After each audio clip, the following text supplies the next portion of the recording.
Standing in the gleaming conference room of Sterling Heights Capital, I adjusted my navy blazer and watched Patricia Donovan's cold eyes narrow with contempt. The VP and my boss mother leaned forward across the mahogany table, her voice dripping with disdain as venture capitalists shuffled their papers, preparing for our crucial IPO pitch. "You were very lucky we tolerated you this long," she said, each word calculated to cut deep. I straightened my shoulders and met her gaze directly. "Let's make this memorable," I replied calmly. 30 minutes later, lead investor David Chen's phone rang on speaker. My broker's professional voice filled the stunned silence. "Just confirming my client's $400 million founder's stake." The room fell silent. Chen turned to Patricia, his eyes widening with disbelief. "You mocked her." "My name is Cheryl, and 3 years ago, I walked into TechFlow Solutions with my Stanford MBA clutched in one hand and dreams of changing the tech industry in the other. The glass towers of downtown San Francisco sparkled with promise that September morning when CEO Jonathan Donovan personally welcomed me as their new senior financial analyst. He seemed genuine, with his warm handshake and earnest discussion about innovation, revolutionizing supply chain management. What I didn't anticipate was his mother. Patricia Donovan held the vice president title like a weapon, wielding her maternal influence over Jonathan with surgical precision. She commanded the corner office on the 42nd floor, complete with panoramic city views and intimidating leather furniture that seemed designed to make visitors feel small. Her silver hair was always perfectly styled, her business suits pressed to knife-edge creases, and her smile never quite reached her calculating gray eyes. During my first month, I threw myself into developing what would become TechFlow's revolutionary AI-driven supply chain algorithm. Working 16-hour days, I analyzed logistics patterns across 12 different industries, identifying inefficiencies that cost companies millions annually. The breakthrough came during a particularly exhausting weekend when I discovered how machine learning could predict supply disruptions 72 hours before traditional methods. My excitement was infectious. I presented my findings to Jonathan, who immediately recognized the potential. "This could transform our entire business model," he said, leaning forward in his ergonomic chair. "The algorithm could reduce operational costs by 30% while improving delivery reliability by 45%. Numbers that would make investors salivate during an IPO roadshow. But something strange began happening to my work. My detailed quarterly reports would disappear from the shared server, only to reappear with subtle modifications and Patricia's digital signature. During team meetings, I'd watch her present my cost reduction strategies to department heads, her voice confident as she claimed credit for insights I'd spent weeks developing. When our company newsletter featured a groundbreaking analysis of inventory optimization, my byline had somehow transformed into hers. IT specialist Jake Murphy became my unlikely ally in uncovering the truth. A soft-spoken programmer with thick-rimmed glasses and an addiction to energy drinks, Jake had access to the company's digital infrastructure that others overlooked. "Something weird is happening with your files," he whispered during a coffee break, glancing nervously around the break room. His fingers drummed against his tablet as he explained the pattern he'd noticed. "Every document you upload gets accessed by Patricia's account within hours," Jake continued, his voice barely audible above the espresso machine's hissing. "She's not just reading them, she's downloading copies to her personal drive and then modifying the originals." The revelation hit me like ice water. My innovative work was being systematically stolen, my contributions erased from company records with digital precision. The smoking gun arrived in the form of a deleted email chain that Jake recovered from the server's backup files. Patricia had been corresponding with Jonathan about my projects, consistently referring to her breakthrough innovations and her cost-saving initiatives. In one particularly damning message, she wrote, "My supply chain algorithm analysis shows significant potential for IPO valuation enhancement. We should prioritize this for investor presentations." My supply chain algorithm, my analysis, my innovations that would drive their public offering success. Reading those emails felt like discovering a spouse's infidelity. The betrayal cut deeper because Id trusted this company, believed in their mission to revolutionize logistics technology. Id sacrificed social relationships, worked through holidays, and poured my creativity into solutions that Patricia was claiming as her intellectual property. But the worst part wasn't the theft itself. It was the systematic erasure of my professional identity, the methodical way Patricia was rewriting history to position herself as TechFlow's innovation leader while reducing me to an expendable employee who was very lucky to be tolerated. That night, staring at my cramped studio apartment ceiling, I made a decision that would change everything. If Patricia wanted to play games with my career, she was about to discover she'd chosen the wrong opponent. Patricia's strategy became clear over the following months as she launched what I can only describe as a calculated campaign designed to destroy my professional credibility. The woman operated with the precision of a surgeon and the ruthlessness of a corporate raider, systematically dismantling my standing within TechFlow while maintaining plausible deniability. The exclusions started subtly. Critical strategy meetings would be scheduled without my knowledge, despite my direct involvement in the projects being discussed. I'd arrive at my desk to find printed agendas for sessions that had already concluded, my absence carefully noted in the minutes. When I questioned these oversights, Patricia would tilt her head with manufactured sympathy and claim there must have been a miscommunication in scheduling. My security clearance became the next target. Without explanation, my access to sensitive financial databases was downgraded, preventing me from retrieving the historical data necessary for my analytical work.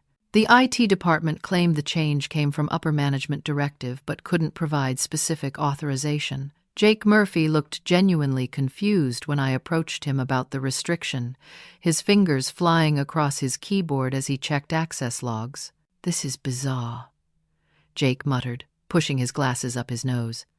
"Your clearance level was changed by Patricia's administrative account, but there's no corresponding request form or approval documentation. She just did it." The violation of company protocol was blatant, yet nobody seemed willing to challenge the CEO's mother. The most humiliating blow came during my quarterly presentation to the board of directors. I'd spent 3 weeks preparing a comprehensive analysis of our competitive positioning, complete with market penetration strategies and revenue optimization recommendations. The boardroom on the 45th floor buzzed with anticipation as venture capitalists and industry leaders settled into their leather chairs.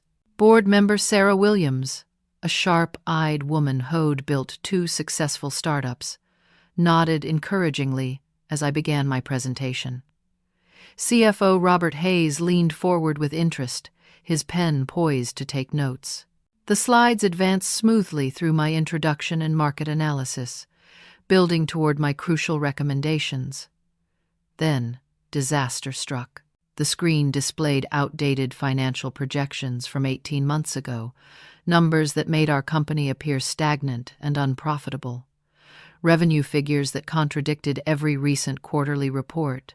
Growth predictions that ignored our recent technological breakthroughs.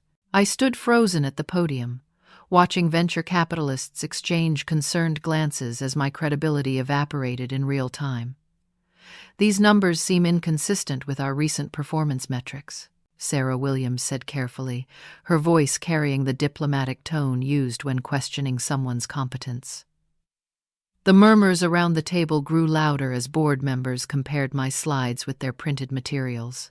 Patricia sat at the far end of the table, her expression perfectly composed except for the slight upturn at the corner of her mouth. She'd orchestrated this sabotage with surgical precision, switching my presentation files while maintaining complete innocence. "Perhaps there was a technical error," she suggested smoothly, her voice dripping with false concern. "These things happen when people rush their preparation."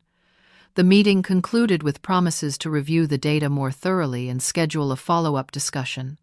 But I could see the damage in their faces. These investors now questioned my analytical capabilities, wondered if TechFlow's financial team possessed the competence necessary for a successful public offering. Walking back to my basement office, I realized Patricia had achieved multiple objectives with one calculated strike. She'd undermined my credibility with the board, planted seeds of doubt about my professional capabilities, and positioned herself as the calm, competent leader who could handle crisis situations. My cramped basement workspace felt like exile after years in the bright, open-plan analyst area. The fluorescent lights flickered intermittently, casting harsh shadows across my second-hand desk and outdated computer equipment. My parking spot had been reassigned to accommodate visiting consultants, forcing me to search for street parking 8 blocks away. But Patricia's greatest miscalculation was underestimating my determination. Each humiliation sharpened my focus. Each slight strengthened my resolve.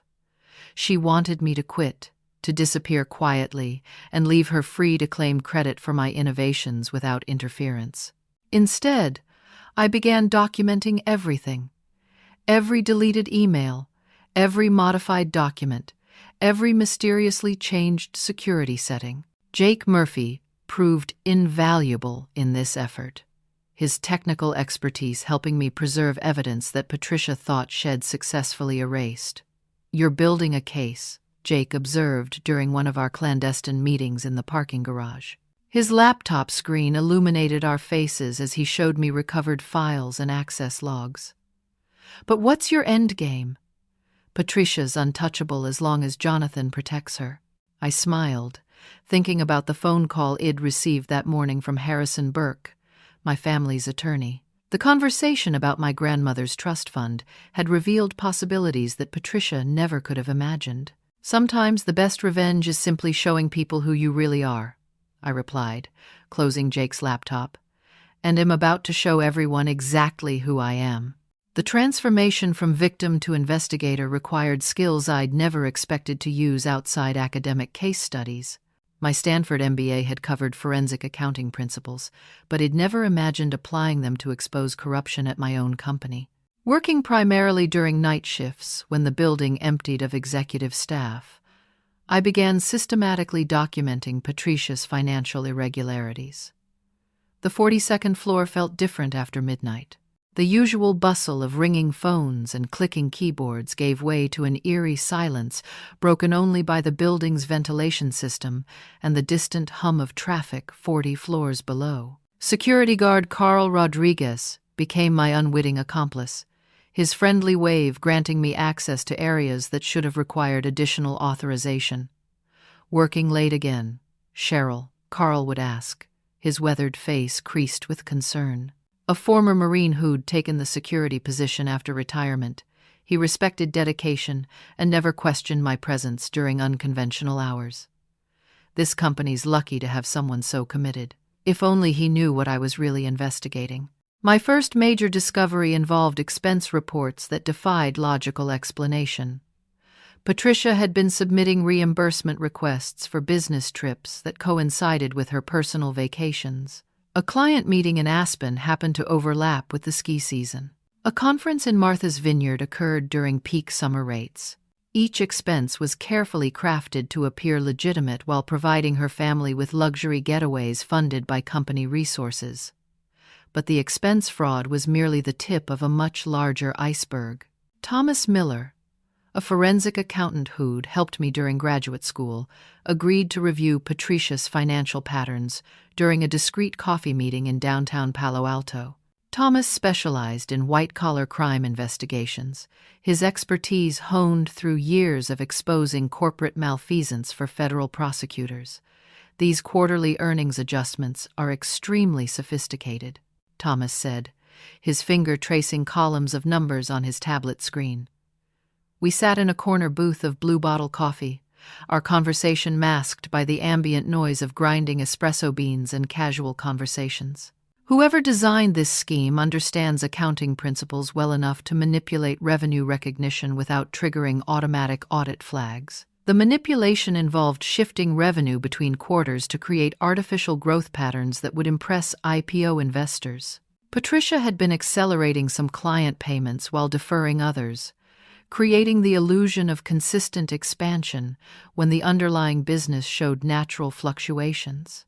To outsiders, tech flow appeared to be growing at an unusually steady rate, exactly the kind of predictable performance that venture capitalists valued. The timing suggests this manipulation has been ongoing for at least 18 months, Thomas continued, his voice dropping to a whisper. That coincides perfectly with serious IPO preparation. Someone has been cooking the books to inflate valuation metrics. The revelation made my stomach turn. Patricia wasn't just stealing credit for my innovations. She was engaging in securities fraud that could destroy the entire company when discovered. Our employees' retirement plans, Jonathan's reputation, the investors who'd trusted us with their capital, all of it was being jeopardized by her greed. Grace Bennett, TechFlow's compliance officer, provided the final piece of the puzzle during what appeared to be a casual conversation about regulatory requirements. Grace had always struck me as honest but politically cautious, someone who understood corporate dynamics well enough to avoid making waves unnecessarily. I've been concerned about some of the financial reporting requests I've received, Grace confided during lunch at a small restaurant 3 blocks from our building. Her usually confident demeanor seemed strained as she picked at her salad. Patricia has been asking me to expedite certain compliance reviews while delaying others. The pattern doesn't make sense from a regulatory perspective. Grace's concerns centered on Patricia's request to fast-track reviews of documents that would be included in IPO filings while slowing down examinations of internal financial controls. The strategy would allow problematic practices to continue until after the public offering, when correcting them would be exponentially more difficult and expensive. "There's something else," Grace said, glancing around the restaurant to ensure our privacy. "I've noticed unusual trading activity in accounts linked to Patricia's husband, small transactions that always seem to occur just before we announce quarterly results or major client acquisitions. The timing is too consistent to be coincidental. Insider trading," the phrase hit me like a physical blow. Patricia had been using her access to confidential company information to profit through her husband's investment accounts, generating illegal gains while setting up TechFlow for potential SEC violations and criminal charges. That evening, alone in my apartment, I spread out printed documents across my coffee table, like a detective investigating a complex crime. Bank statements, trading records, email logs, expense reports, and financial projections formed a comprehensive picture of systematic corporate abuse. Patricia had transformed her position from executive privilege into a platform for multiple forms of fraud. The evidence was overwhelming, but I needed to be strategic about how to use it. Premature disclosure could allow Patricia to destroy evidence or deflect blame. Worse, it could jeopardize TechFlow's IPO and destroy the financial security of innocent employees who depended on company stock options for their retirement planning. My phone buzzed with a text message from Harrison Burke, my family's attorney. "Can we schedule a call about your grandmother's trust? There are some developments you should know about." As I dialed Harrison's number, I realized that my investigation was about to intersect with secrets from my own family's past. The convergence of these revelations would provide me with weapons that Patricia never could have anticipated. Harrison Burke's voice carried the measured tone that family attorneys perfect over decades of delivering life-changing news. Our phone conversation began with routine trust fund administration, but quickly evolved into revelations that would fundamentally alter my understanding of both my family's history and my current situation at TechFlow Solutions. "Your grandmother's investment portfolio has performed exceptionally well," Harrison began, his words careful and deliberate. Eleanor Blackwell had been my father's mother, a sharp-minded woman who'd passed away during my sophomore year at Stanford.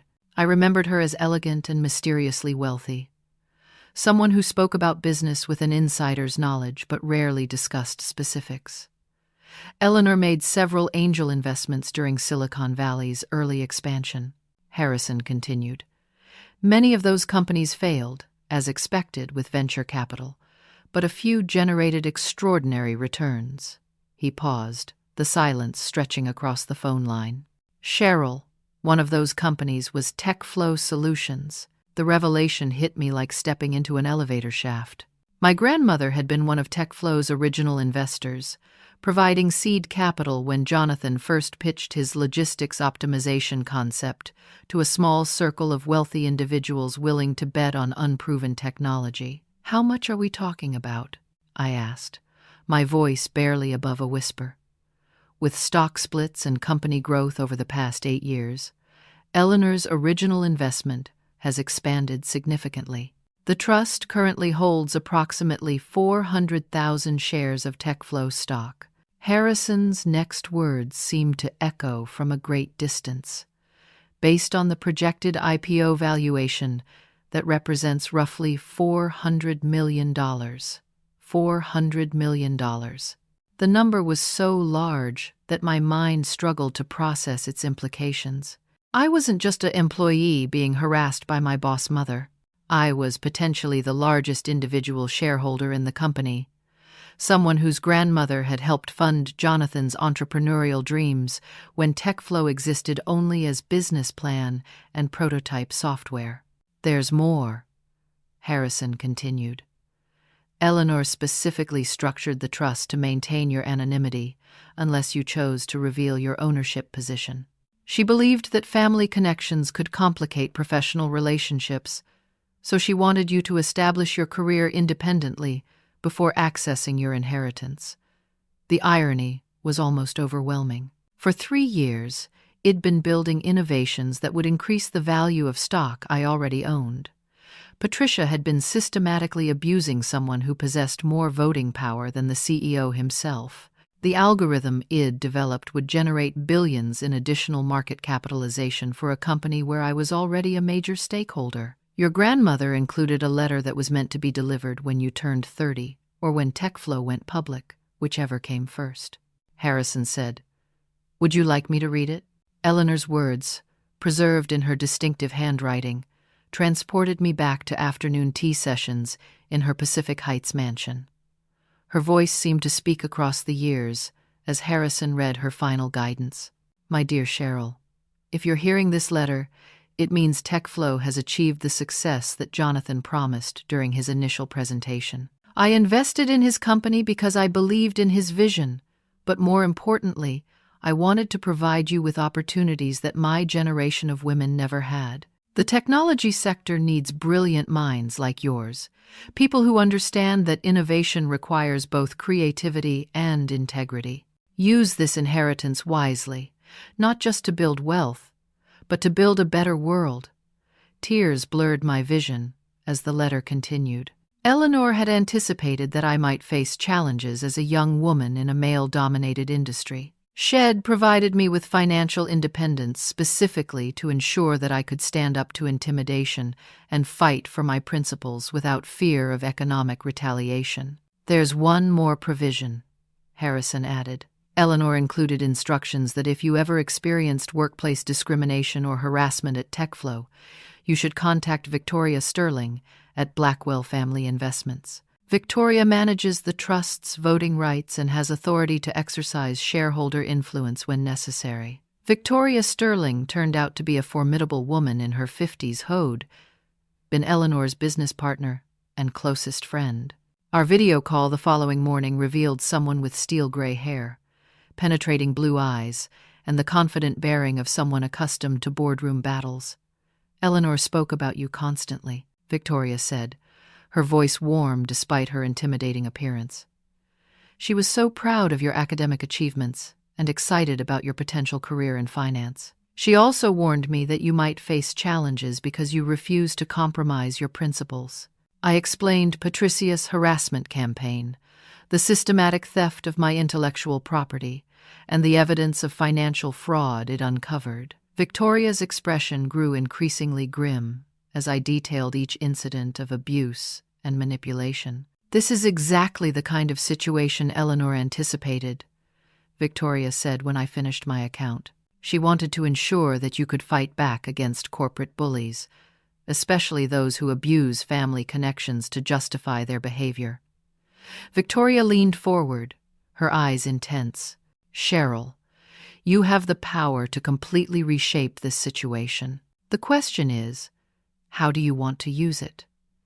The strategic possibilities were intoxicating. As a major shareholder, I could demand board representation, force management changes, or even block the IPO entirely if Patricia's fraud created excessive legal liability. But Eleanor's letter had emphasized using power responsibly, not simply for revenge.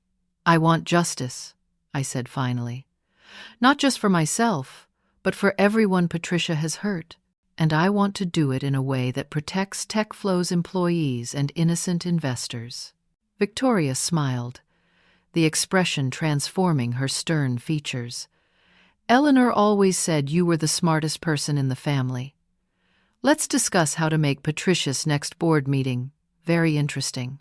As we began planning my revelation strategy, I realized that my grandmother had given me something far more valuable than money. Shed provided me with the tools to turn Patricia's greatest moment of triumph into her most devastating defeat. The IPO presentation was scheduled for next week. Patricia would be expecting to showcase her leadership to potential investors, claiming credit for innovations that had transformed TechFlow from a small logistics company into a technology powerhouse worth billions.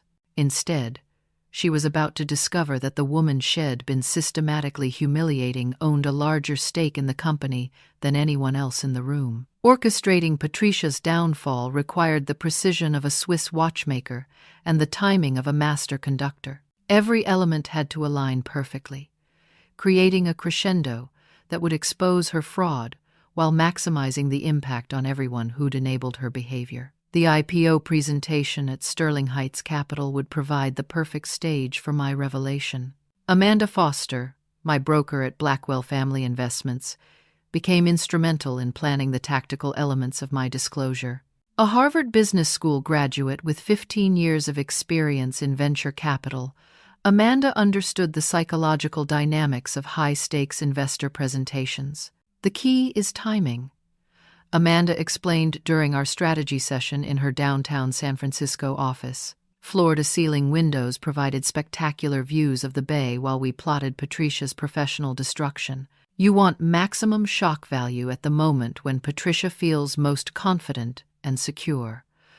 We synchronized our approach with military precision. Amanda would monitor the presentation remotely, waiting for my text signal before calling the lead investor's direct line. The phone call would come on speaker, as was standard practice during investor meetings when brokers needed to confirm financial details. Her script was carefully crafted to sound routine while delivering devastating information. Victoria Sterling provided additional tactical support by researching David Chen's background and business relationships. David was one of Eleanor's earliest business partners, Victoria revealed during our final planning call. They co-founded 2 successful startups before pursuing separate ventures. Hell recognized the Blackwell family name immediately and understand its significance. The morning of the presentation, I selected my outfit with strategic consideration. The navy blazer conveyed professional competence, while the crisp white blouse suggested honesty and transparency. Conservative jewelry and minimal makeup presented someone serious and credible, not a person making frivolous accusations. Every detail was calculated to maximize my authority when the moment of revelation arrived. Sterling Heights Capital occupied 3 floors of a gleaming tower in the heart of San Francisco's financial district. The 42nd floor conference room featured polished mahogany furniture, original artwork, and panoramic city views designed to impress potential investment targets. Venture capitalists, board members, and TechFlow executives filled the space with nervous energy as Jonathan prepared to pitch our company's public offering. Patricia commanded attention from her position near the presentation screen, her silver hair perfectly styled and her charcoal business suit exuding executive authority. Shed spent the previous week rehearsing her portion of the presentation, the section where she would claim credit for the technological innovations driving our IPO valuation. TechFlow represents the future of supply chain optimization, Patricia began, her voice confident and compelling as she addressed the assembled investors. Our proprietary AI-driven algorithm has revolutionized logistics efficiency, reducing operational costs by 30%, while improving delivery reliability by 45%. My algorithm, my innovations, my late nights and weekend research sessions that she was claiming as her intellectual property. But instead of anger, I felt a calm certainty about what was going to unfold. David Chen sat at the head of the table, his expression attentive as Patricia detailed the technical specifications Eid developed. Other venture capitalists took notes and asked probing questions about scalability and competitive advantages. The mood was positive, exactly what TechFlow needed for a successful public offering. Then Patricia made her fatal mistake. Of course, managing innovation requires making difficult personnel decisions, she said, her gaze settling on me with unmistakable contempt. You were very lucky we tolerated you this long. The words carried across the silent conference room, shocking everyone present with their unprofessional cruelty. This was my moment. I adjusted my navy blazer, met Patricia's cold stare directly, and spoke with quiet confidence. Let's make this memorable. The next 30 minutes felt like an elaborate theatrical performance where only I knew the final act's script. Patricia continued her presentation with renewed arrogance, clearly believing she'd successfully intimidated me into silence. Jonathan looked uncomfortable but said nothing, his loyalty to his mother preventing him from addressing her inappropriate behavior. I sent Amanda the prearranged text message. Now. David Chen's phone rang precisely on schedule, the distinctive tone cutting through Patricia's discussion of market penetration strategies. "Excuse me," David said, glancing at his phone screen. "This is my broker. I need to take this call." He activated the speaker function, as was standard practice for financial confirmations during investor meetings. Amanda's professional voice filled the conference room, crisp and businesslike. "Mr. Chen. This is Amanda Foster from Blackwell Family Investments. I'm calling to confirm the shareholding details for my client ahead of the TechFlow IPO filing. Just verifying that Cheryl Blackwell's $400 million founder's stake is properly documented in your investment materials." The silence that followed was absolute. You could have heard a pin drop on the marble floor as venture capitalists processed what they'd just heard. $400 million. Founder's stake. The numbers reframed everything they thought they knew about TechFlow's ownership structure. David Chen's eyes widened with recognition and disbelief as he stared at me. "Blackwell," he repeated slowly. "As in Eleanor Blackwell." When I nodded confirmation, his expression shifted to something approaching awe. Eleanor was one of the most brilliant investors Yves ever known. She had an extraordinary talent for identifying breakthrough technologies before anyone else recognized their potential. Patricia's face had gone completely white. The confident executive who'd been claiming credit for my innovations just moments before now looked like someone who'd been struck by lightning. Her mouth opened and closed wordlessly as the full implications of my identity began to register. "You mocked her?" David Chen asked Patricia, his voice carrying a mixture of incredulity and disapproval. The question hung in the air like an accusation, challenging everyone present to consider the wisdom of humiliating the largest shareholder in the room. Around the table, venture capitalists exchanged glances that spoke volumes about their revised assessment of the situation. The young analyst they'd dismissed as inconsequential had just revealed herself as someone with more financial stake in TechFlow's success than anyone else present. But my revelation was only the beginning of Patricia's problems. The evidence Id gathered about her financial fraud and insider trading was about to transform a moment of personal embarrassment into a career-ending catastrophe. The immediate aftermath of my shareholding revelation created a domino effect that toppled Patricia's carefully constructed facade within hours. David Chen's shocked recognition of the Blackwell family name triggered a cascade of investigations and disclosures that exposed the full scope of her misconduct to everyone who'd previously enabled her behavior. Richard Stone, the SEC compliance officer who'd been quietly monitoring TechFlow's IPO preparation, stepped forward with evidence that corroborated my fraud allegations. A tall, serious man with steel-rimmed glasses and the demeanor of someone who'd built his career prosecuting white-collar criminals, Stone had been tracking suspicious patterns in Patricia's financial activities for weeks. "We've been investigating potential securities violations related to TechFlow's IPO filing," Stone announced to the stunned conference room. His briefcase contained documents that would destroy Patricia's life as thoroughly as Shed attempted to destroy mine. "The trading patterns in accounts linked to Mrs. Donovan suggest systematic insider trading violations." Jonathan's face crumpled as the scope of his mother's betrayal became clear. The CEO who'd built TechFlow from a startup dream into a billion-dollar company realized that his mother's greed had jeopardized everything. Had worked to create. "Mother, tell me this isn't true," he whispered, his voice breaking with desperation.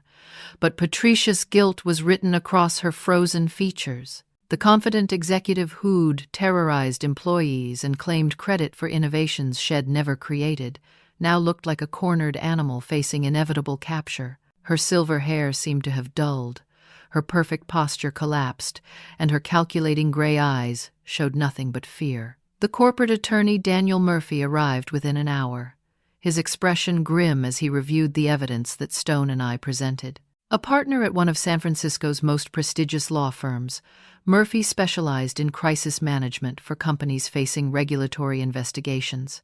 His preliminary assessment was devastating. The insider trading allegations alone could result in criminal charges. Murphy explained to Jonathan during an emergency meeting in Sterling Heights Capital's smaller conference room. Combined with the intellectual property theft and financial reporting irregularities, Patricia faces potential federal prosecution on multiple counts.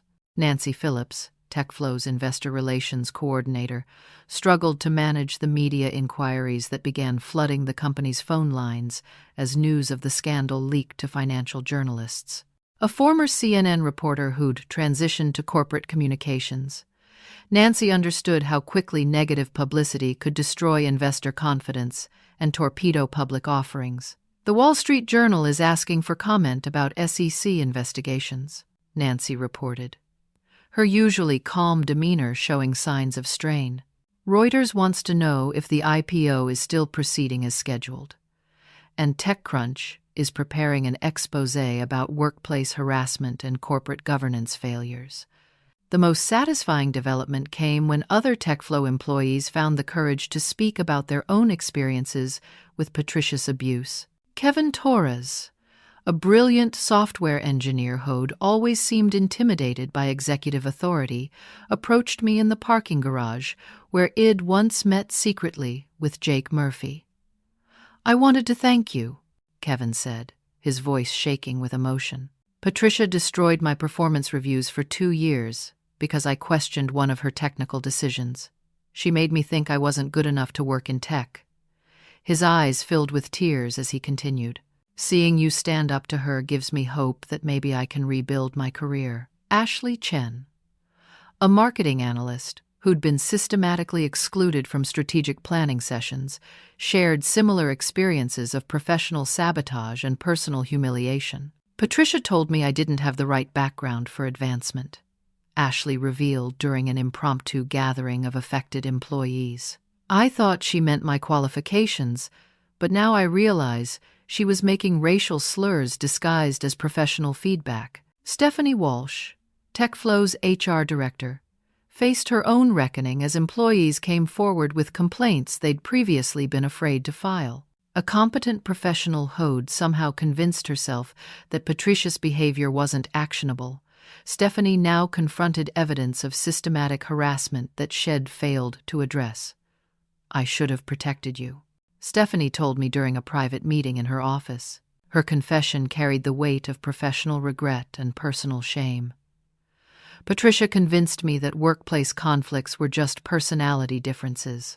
I see now that I enabled abuse by refusing to document patterns of misconduct." The federal investigation expanded rapidly as prosecutors recognized the scope of Patricia's criminal behavior.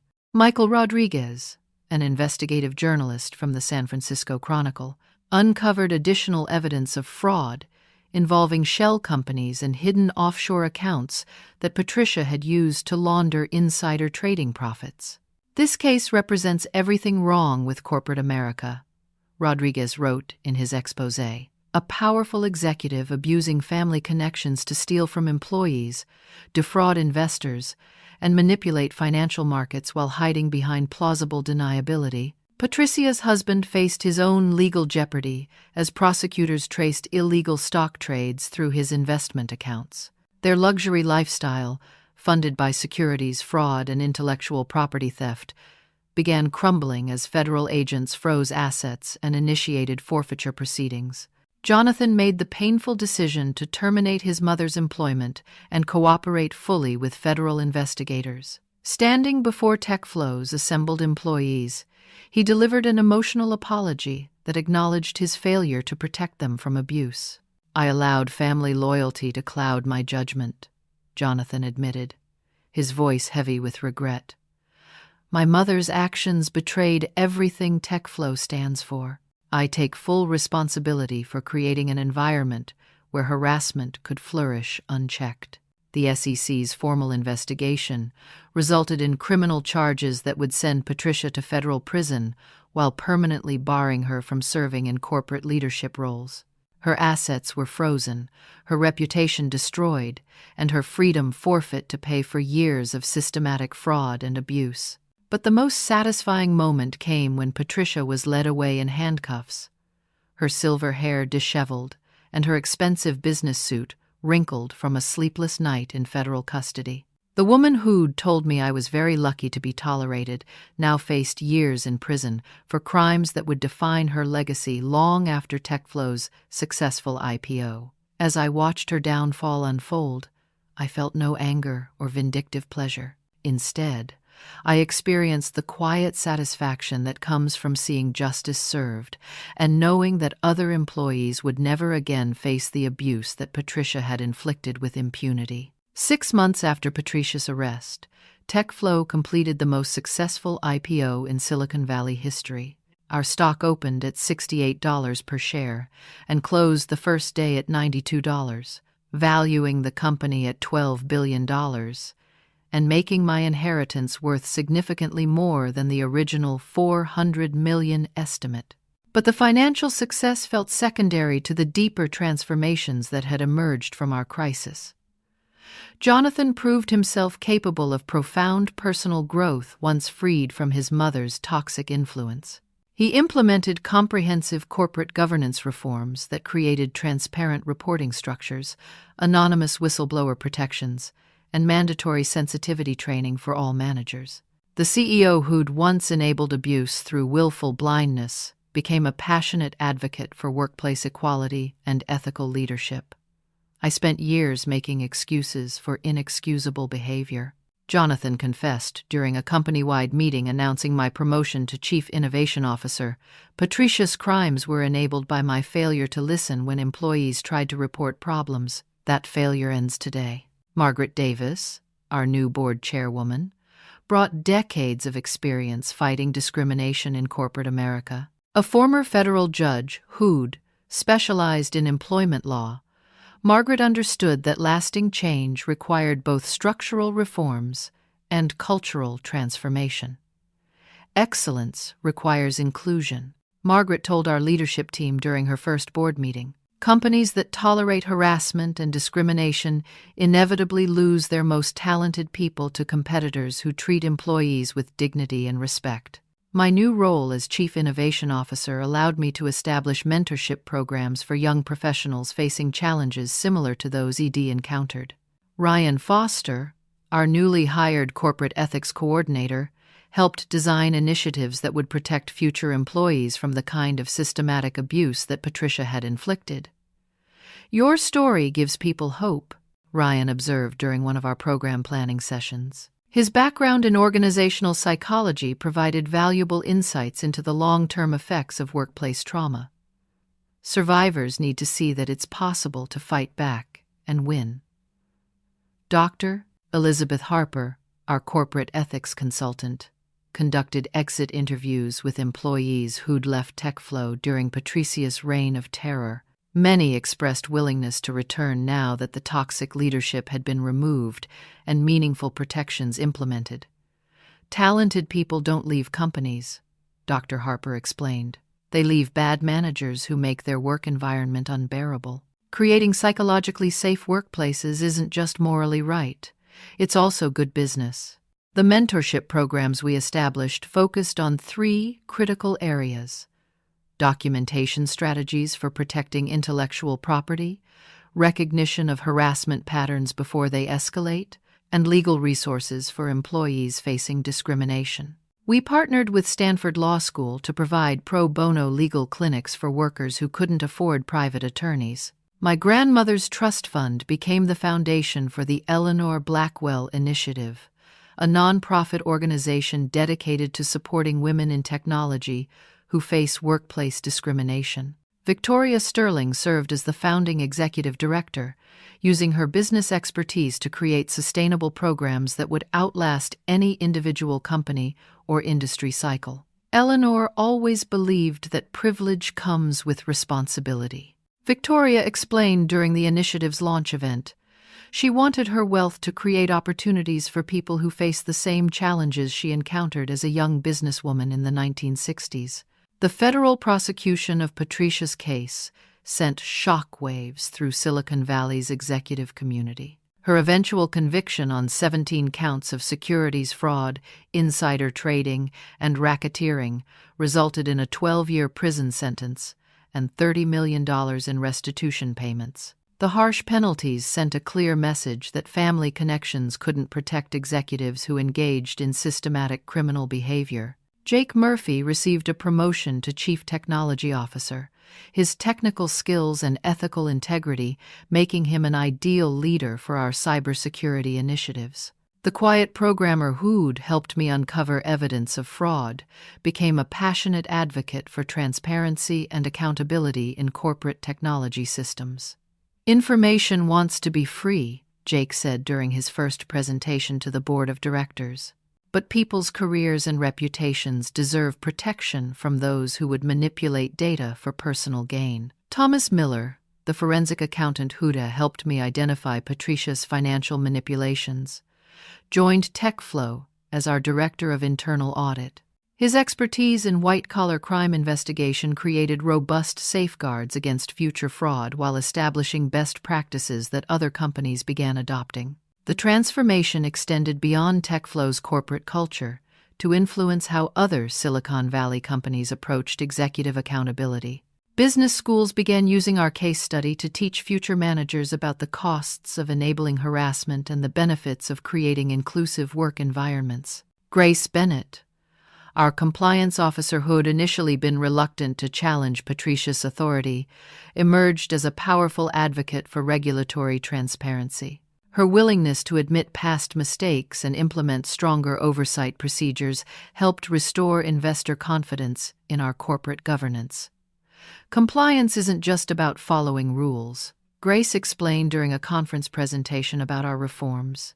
It's about creating systems that prevent powerful people from abusing their authority. Carl Rodriguez, the security guard who'd unknowingly facilitated my after-hours investigations, received recognition for his role in exposing Patricia's crimes.